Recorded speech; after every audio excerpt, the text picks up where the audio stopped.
Well, good afternoon to all you wisdom walkers out there, wannabe wisdom walkers, seekers, light workers, anyone right now who is willing and open to be present to and very conscious of this new age of Aquarius that we've rolled into and who want to navigate through it without becoming completely crushed. Oh my God.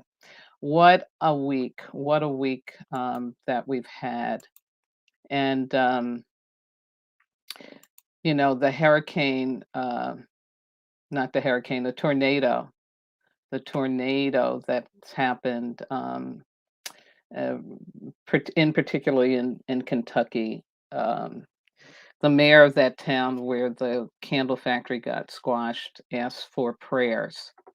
A newscaster asked her, "What do you need?" And she was like, "I need from everybody prayers." And so, just want to encourage everybody listening to this to take a moment and send prayers out to everyone affected by that tornado or those tornadoes. Yeah, it's just, I have no words. Um, I also need to share that I am in the process of grieving the loss of my teacher, Malidoma, and I'm gonna share my screen here and share a picture with you. Start my PowerPoint. Here we go.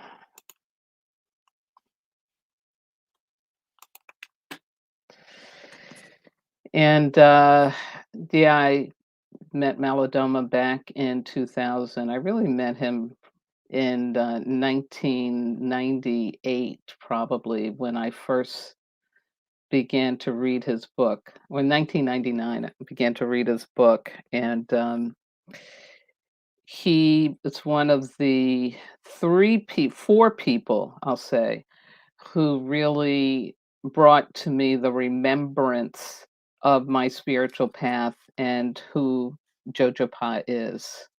Um, so I just want to take a moment to acknowledge Malidoma, who's now becoming one of our ancestors, and to send out love and prayers to his family and close connections for the time that they're going through with this great, great, great loss. Yeah. So I have a lot for you today. I have a lot to share. It's but before that, I just want to make some comment with you. Um, that it's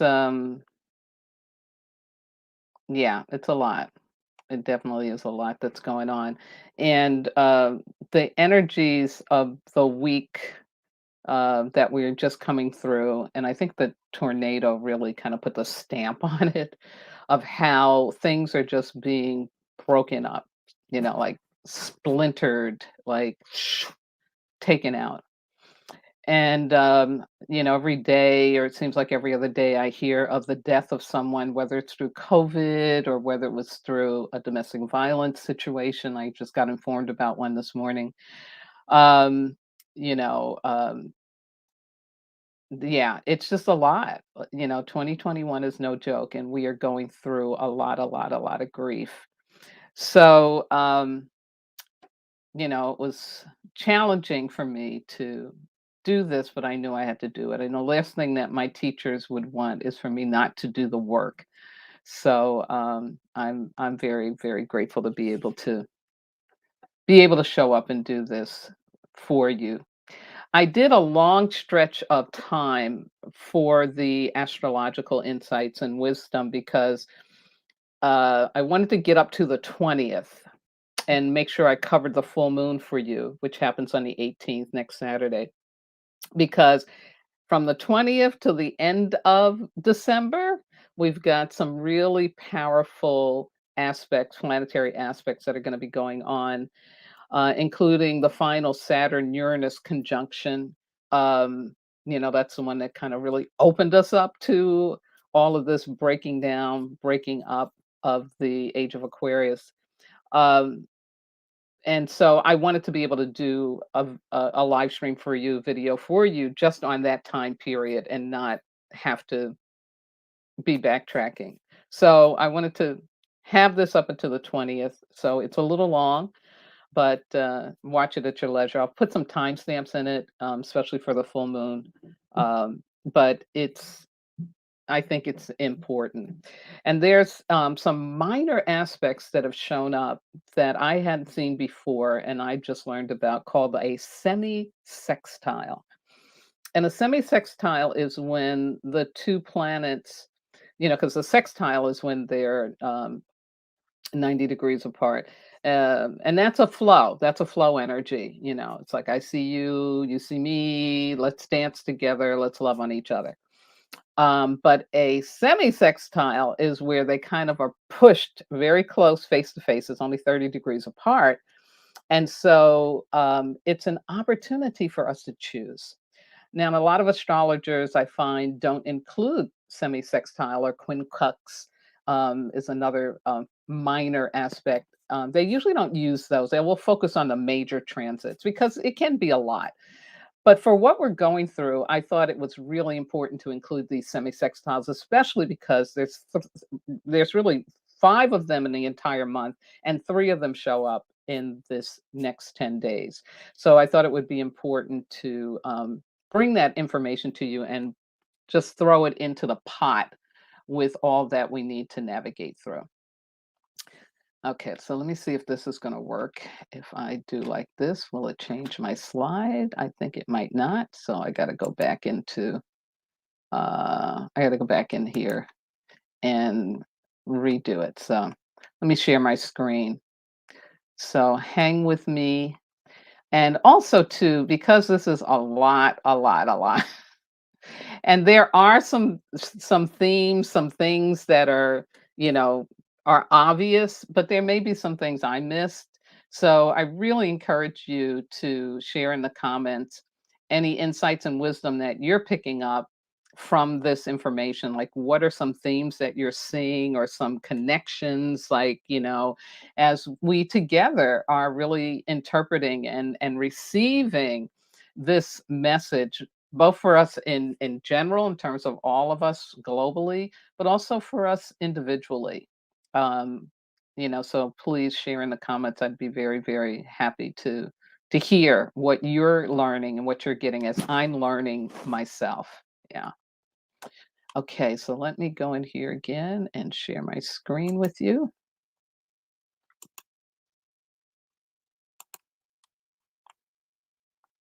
And I see I have 2 people watching. Hello to you. Thank you for being here, checking this out. Okay.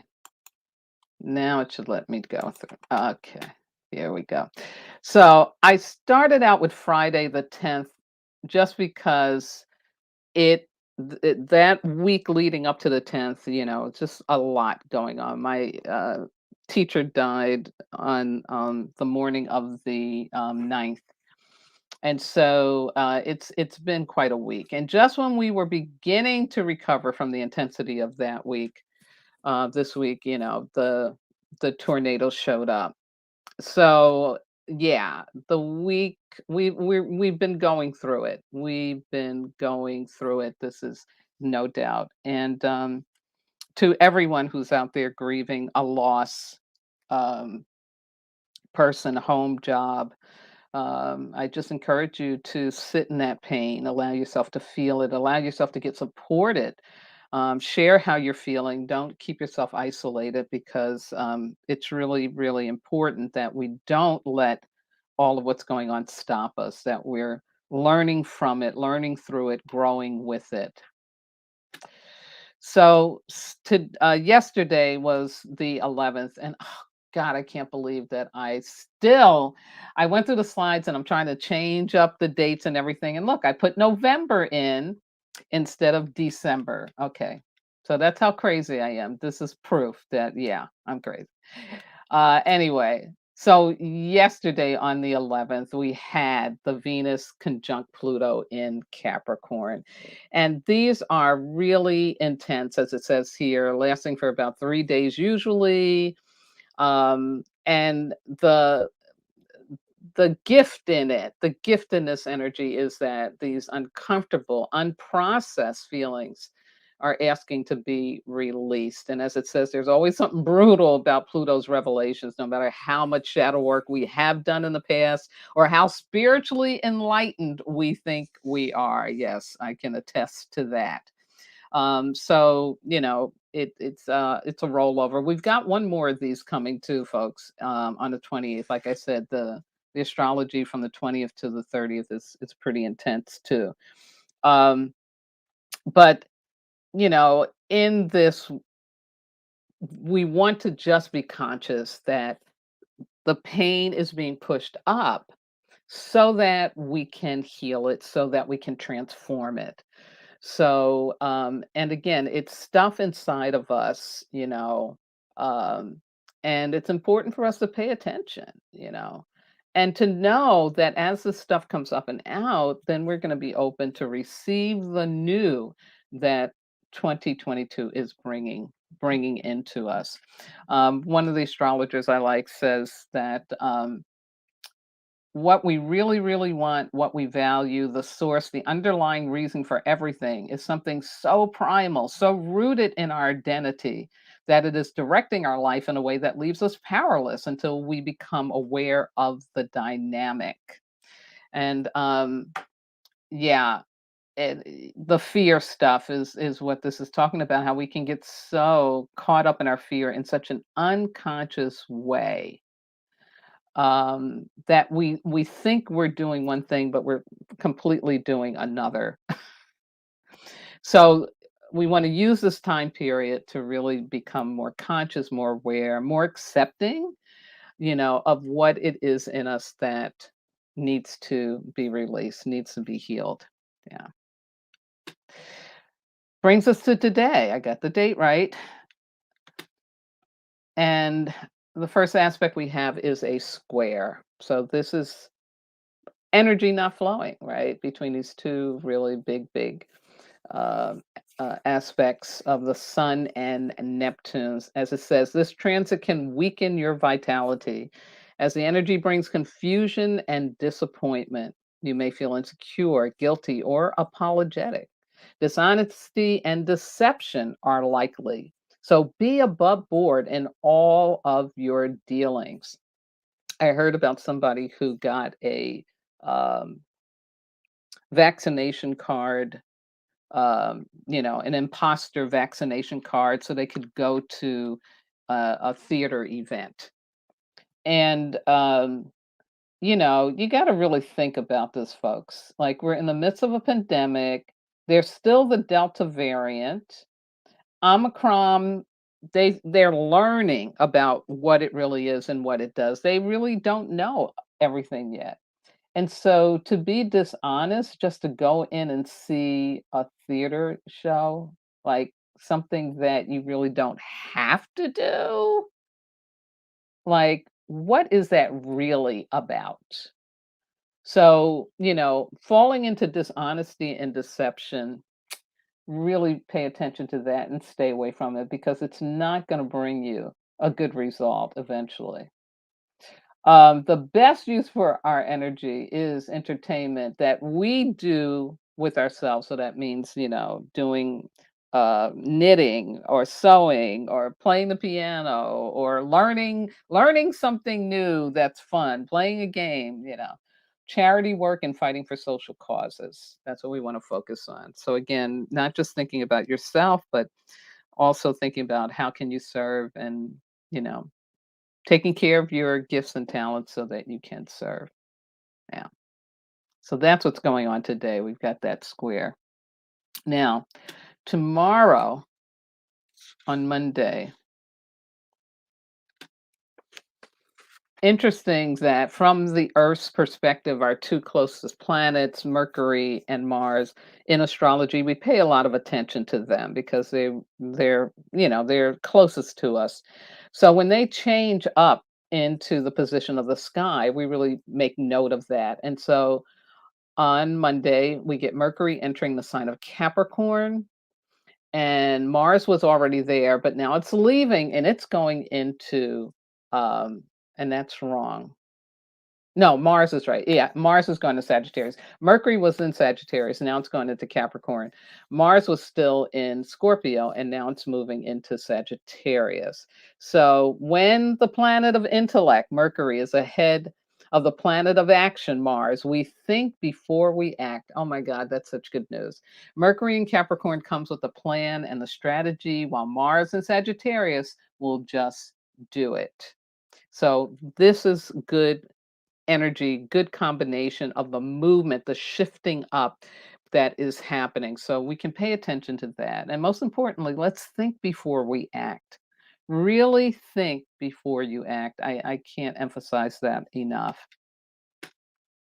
Now, also tomorrow, we get this first semi-sextile. And this is Mercury now being in Capricorn and Mars in Sagittarius. And this minor transit provides a major opportunity to turn loving thoughts and beliefs into appropriate action or to resist aggressive behavior by remembering to choose love over fear. So, again, back to that theme of think before you act.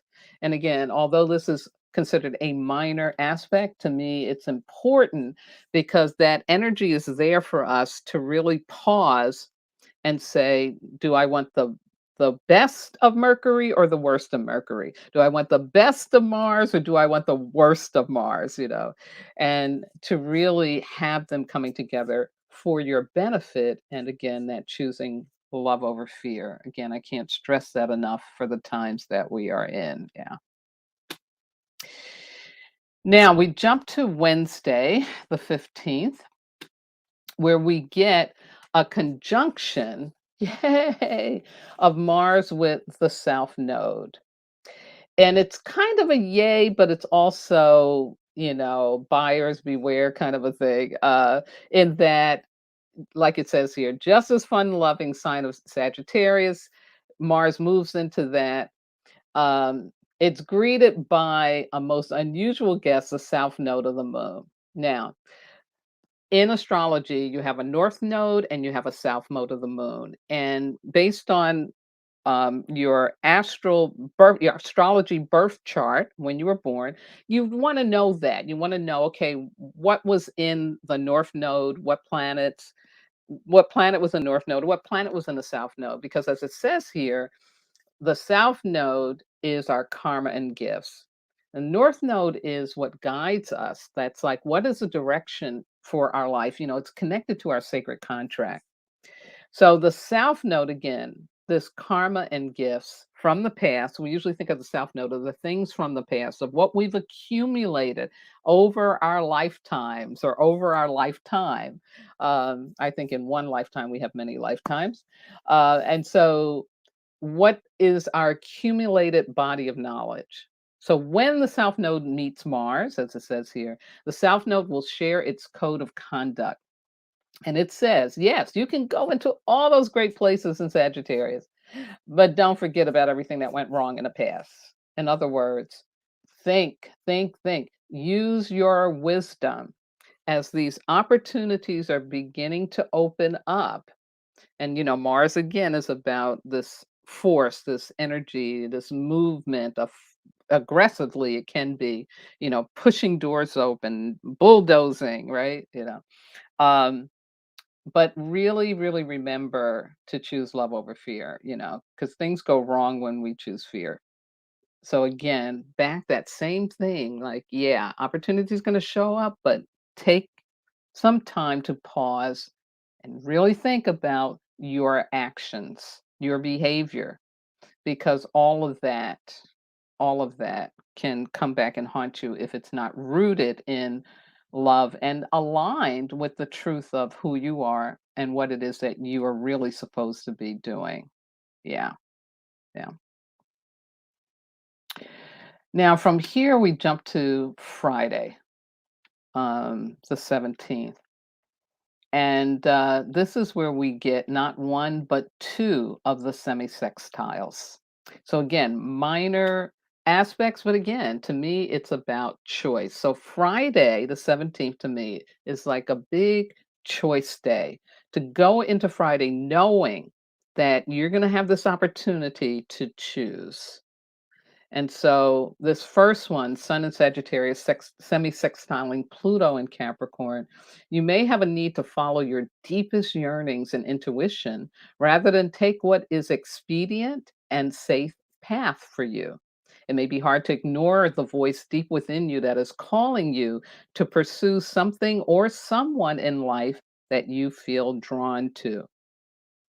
So again, this energy of right pulling us toward, what's in our heart, what's in our spirit.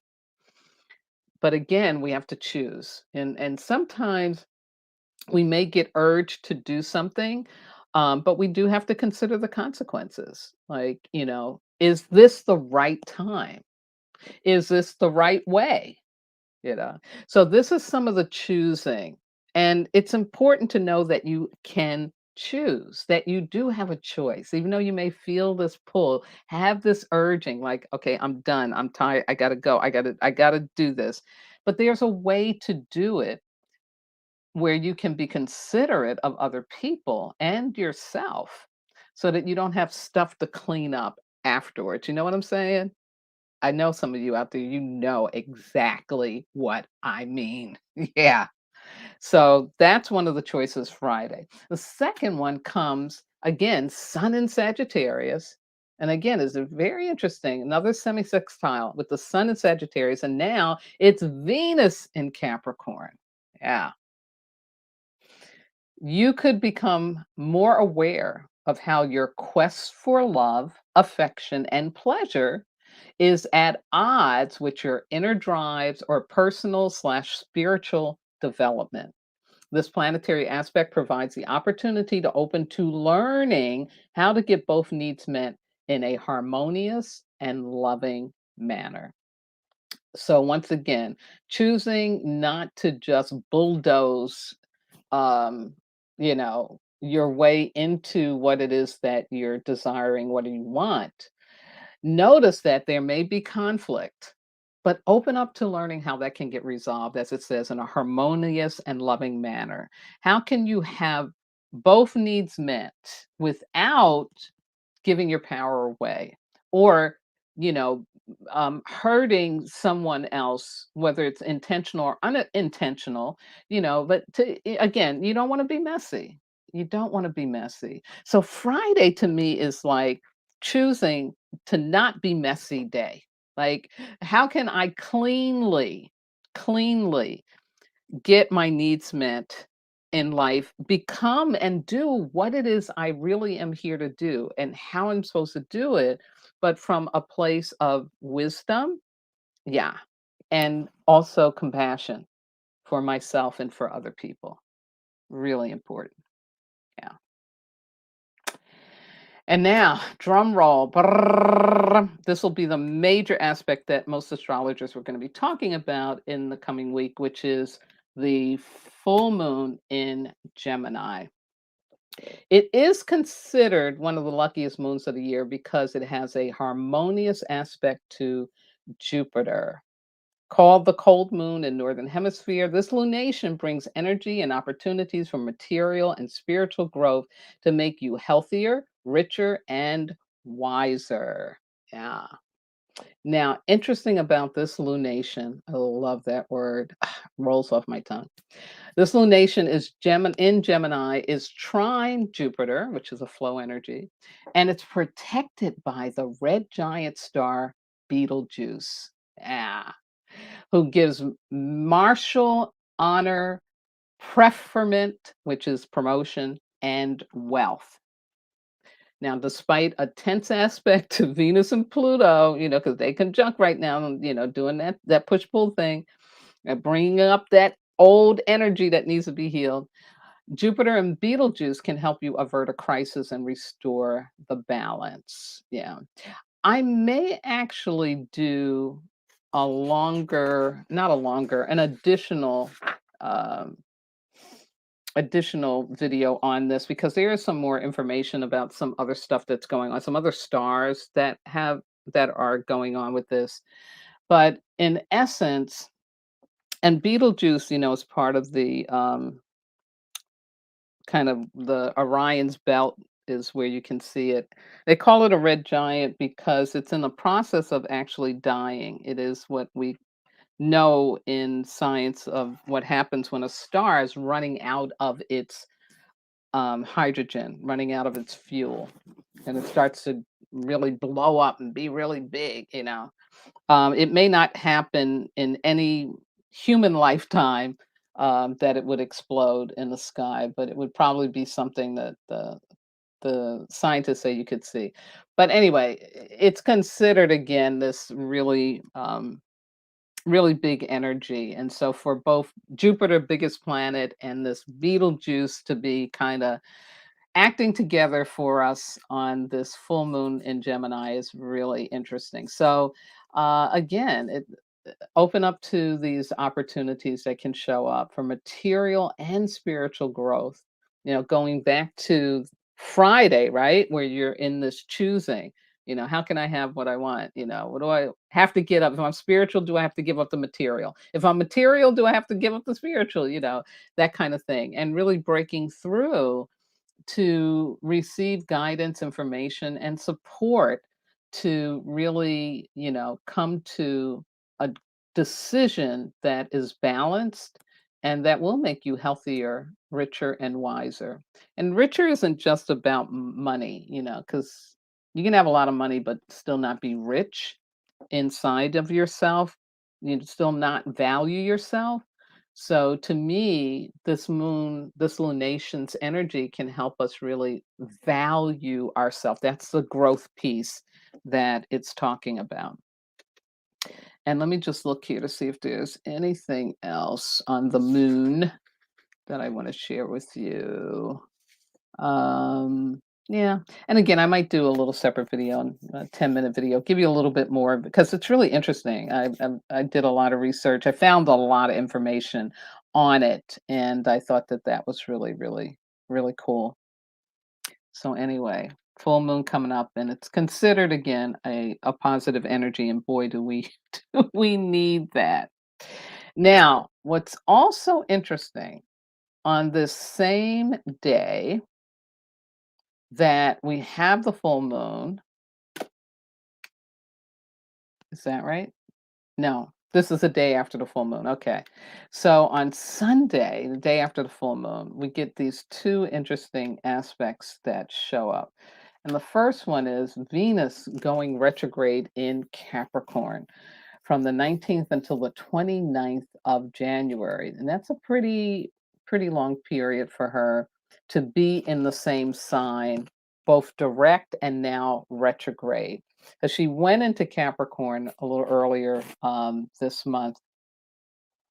So the message here is using Venus retrogrades to improve how you feel about yourself and to love yourself more, to value yourself more. Yeah.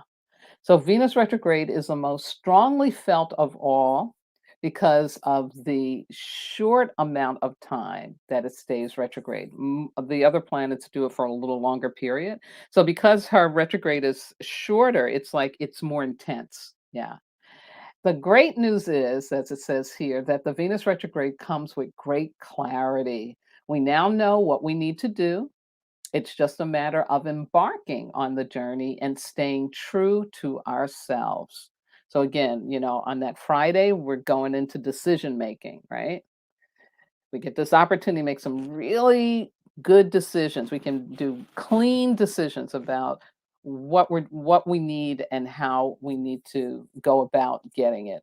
Then we get that full moon in Gemini, which brings the Betelgeuse Jupiter energy along with it. And then the Venus retrograde saying, okay, now you know what you need to do. It's just a matter of embarking on the journey and staying true to yourself. Now, because this is conjunct to Pluto, because right now Venus and Pluto are doing their dance, it says We're ready for healing, we're ready for love, but not quite there yet. We must go to the underworld first. And so, from that period of the 19th to the 29th, with the Venus in the retrograde, this is when we can do some really good inner work on ourselves to really connect with the truth of who we are, to really love ourselves unconditionally, to really understand what loving ourselves really means. So, this can be an intention that we set at the moon, yeah, with the Gemini moon, because it's really important to set intentions on the moon phases. And then when Venus goes retrograde, like you're locked in, and then you just sit back and let the universe, bring you what you need for that intention to manifest. Yeah. Now, also on this day, very important, we get Chiron going direct in Aries. And Chiron's been retrograde in Aries for several months. Now it goes direct. And as it says here, when Chiron is retrograde, we look for answers inside. We become our own medicine. And that was an important thing that we needed to be doing, especially this time of dealing with a global pandemic. Really finding out what works for me. What do I need to do to strengthen my immune system? What do I need to do to safely connect with people? What works for me, this and that, did a lot of that. And it says now when Chiron goes direct, we look for healing outside. We go to the doctor, the shaman, the spiritual guru, the coach. And what it's saying is that now we can begin to receive external support for what we've learned about ourselves internally. Yeah. So now it's time to kind of, get some more support to stay healthy, which is a really good thing. Also in this, and I've got to do a little more research, but I got a hint of it from my favorite astrologer, Astrobutterfly, where she says that Chiron going direct in Aries, and it will be going direct in Aries into 2022, but it's bringing an energy for intergenerational healing. Yes, yes. So this is really very important and exciting, very exciting. And more on that later. Yeah. And then there is one more aspect on this day. Yeah, interesting, right? A lot on this on Sunday the 19th. Really powerful. And we get a flow energy of the sun in Sagittarius sextiling Jupiter in Aquarius. This is one of the most fortunate of all transits in astrology. It brings optimism, good luck, and happiness, and your positive thinking attracts good fortune. The growth you experience can be material and spiritual, with opportunities coming your way to increasing your wealth. Wow. Wow. So, again, right? That whole thing about, do I choose material? Do I choose spiritual? Let's bring it together. Let's bring it together. And the symbol that you see under the heart is an Adrinka symbol from West Africa. And basically, it is a symbol about bringing in the good fortune. So, this week we start off with all of this, tight energy, and then we're getting like this energy and the support for healing, for making clean decisions, and to really be able to experience our growth on both the material and spiritual planes. That's pretty powerful, folks. It's pretty powerful. Yeah. So that's next Sunday. And then I have just two more for you. On Monday, the 20th, to me, it's like a closing out before the next portal opens for all the stuff that's going to be happening over the Christmas holiday. But we get another semi-sextile. And again, this is a minor aspect, but it's Mercury in Capricorn, semi-sextiling Saturn in Aquarius. Now, this is the fifth and final minor aspect of December, and it brings the opportunity to choose between taking the time to thoroughly get at the truth or just accept fake news, or worse, make stuff up. So again, another decision. And this is right on the cusp of moving into the winter solstice, right? Yeah. So very interesting that this aspect shows up for us. And again, it's minor, but to me it's major because it's about us staying conscious that we have a choice. We do not have to be a victim to the age of Aquarius. We can really get that we're being stretched and grown to be in the truth of who we are. And as humans, to really be morally, spiritually, emotionally intelligent. Yeah. And last but not least, we get another flow energy of a trine, Venus in Capricorn, trining Uranus in Taurus. This transit opens your mind to new possibilities. There may be some exciting news coming your way, or chance encounters with eccentric or in some way other, and in some other way stimulating people. And the astrologer I got this from, which is Astrology King, says being around interesting people is important because you'll gain a lot of insight through sharing ideas. Yeah. So again, it's this energy for us being opening our minds. It also talked about too that all of our senses will be stimulated, your intuition will be strong and correct, and that flashes of insight are possible when awake or asleep through vivid dreaming, and that any psychic ability will be enhanced. And I'm going to throw in that there are going to be some people who actually are going to get evidence and validation for a psychic ability that they have, that they need to be very much awake to. Yeah, yeah, absolutely. So there you have it. There you have it. Wow. Just a lot of stuff that was going on for this week. So let me come back in here to you. If I can find it. It's so funny. It's so hard for me to find it when I finish up. Ah, so let me see who's been hanging in here with me through all of this. Oh my God. Wow. Wow. Ah, Asuina. Oh my God. You could I have no words because you all know, I've been thinking about you and I've been wanting to reach out to you. So thank you for finding me. We definitely need to talk. We definitely need to talk. Yeah, definitely. Thank you. Thank you. For those of you that don't know, Asu and Ina are my medicine brothers and sisters who I worked with when I was working and learning from Malidoma. And they are these incredible wisdom keepers that have this beautiful connection with Burkina Faso, which is where Malidoma comes from. And they've been working on getting water into villages and also stimulating village members' ability, to take on learning how to have what they need, especially in terms of water, to grow their villages and to be independent. So yeah, they are just amazing. Yes, we need to talk. We need to talk. Also, there's Lori and oh my God, I just say I'm sorry because I should be showing I should be showing the comments so you all know I'm not just making this up, right? Oh my God, I love them so much. Love them so much. There's also Lori Daniel Falk, another wonderful human being who does this wonderful work with angels. Yes, yes. Thank you. Thank you for that, Lori. And again, like I said, my teacher wouldn't have it. It'd be like, okay, yeah, you're grieving, but you need to pause and you need to do your work. And then you can go back to grieving, which I intend to do. My bed's right over here. I'm getting ready to go lay down. So thank you for that.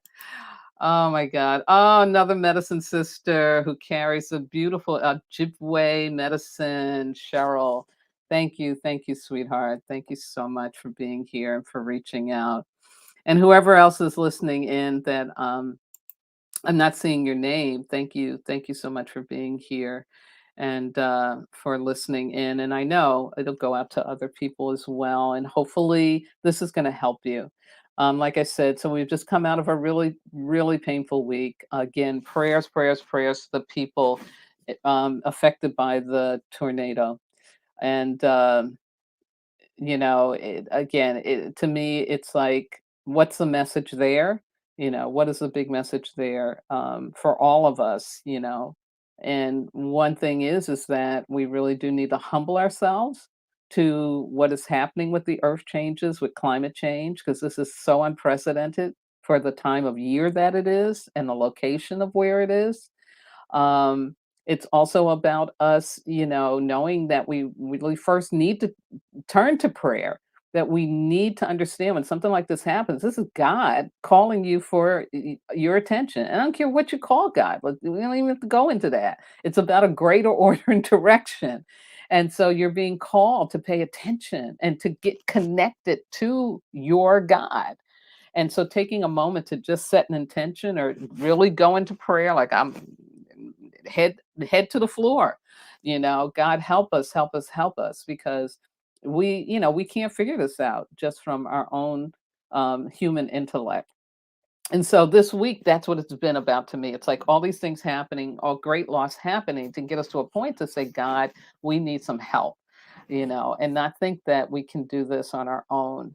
And then this week of what I've shared with you that's coming up is asking us to choose cleanly, and not go into the separating out of who you are, splitting yourself between the material and the spiritual and the emotional and the rational. No, it all needs to be working together, right? Just like we all need to be working together. We don't need to be divisive. We need to really put the dominance dynamic to bed, and do what the medicine wheel teaches us, which is that every element is valuable and required and essential for us to be here. Yeah. So I wish you a week of walking very consciously and navigating through whatever shows up.